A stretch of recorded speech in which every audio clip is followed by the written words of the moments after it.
I can only call it a blessing that I was given the chance to see Seven Psychopaths over a week in advance of its release so that I could write a review of it in the university paper.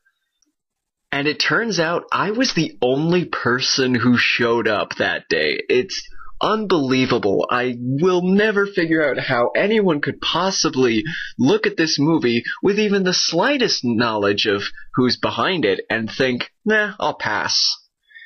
Anyway, so I'm sure a lot of people are interested in this movie. I was certainly interested ever since I heard about its production.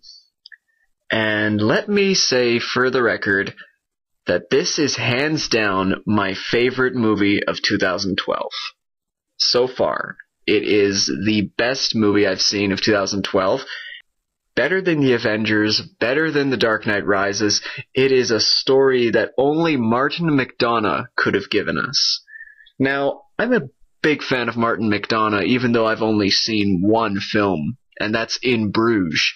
But that's all you need to know that Martin McDonagh is one of the best directors working right now, and also one of the best screenwriters. And if you've seen my brother's review of The Guard, you'll know that Martin McDonagh's brother is also a talented writer and director. So on to Seven Psychopaths. I don't want to give too much away because it's better that you walk into this with no idea of what to expect, but let me just say they take some of the most random things you can think of and somehow tie them all together in a way that just leaves your head spinning. It's great. It really is like Kiss Kiss Bang Bang meets In Bruges. So we have this struggling alcoholic writer named Marty, played by Colin Farrell. Marty is basically looking for the next big script idea, and while he's writing this, he is helped and hindered by his best friend Billy. Billy's played by Sam Rockwell, and aside from being a struggling actor, Billy is also involved in a dog-stealing scam. This dog-stealing scam is, of course, run by a man named Hans, who is, of course, played by Christopher Walken. The idea is that they steal dogs and then return those dogs to the owners for the reward offered.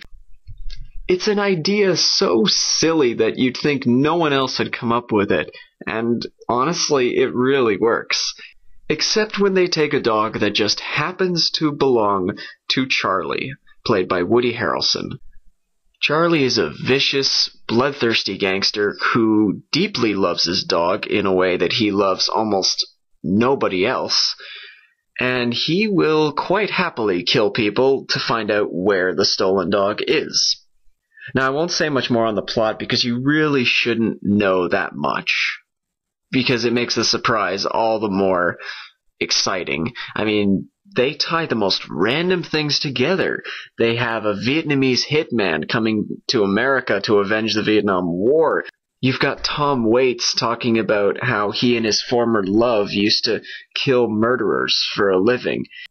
And then you've got the dog-stealing scandal, of course.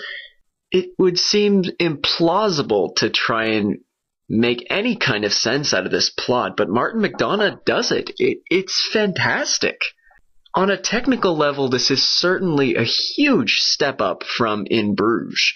You've got a sprawling story surrounding 7 or 8 characters, and they're all busy trying to one-up each other. It's fantastic. I won't say it's better than In Bruges as a whole, because that's a very bold claim to make, even for this movie, because In Bruges is hands down one of my favorite movies of all time. But I definitely think this movie is worth checking out, and is hands down the best movie of 2012 that I've seen so far.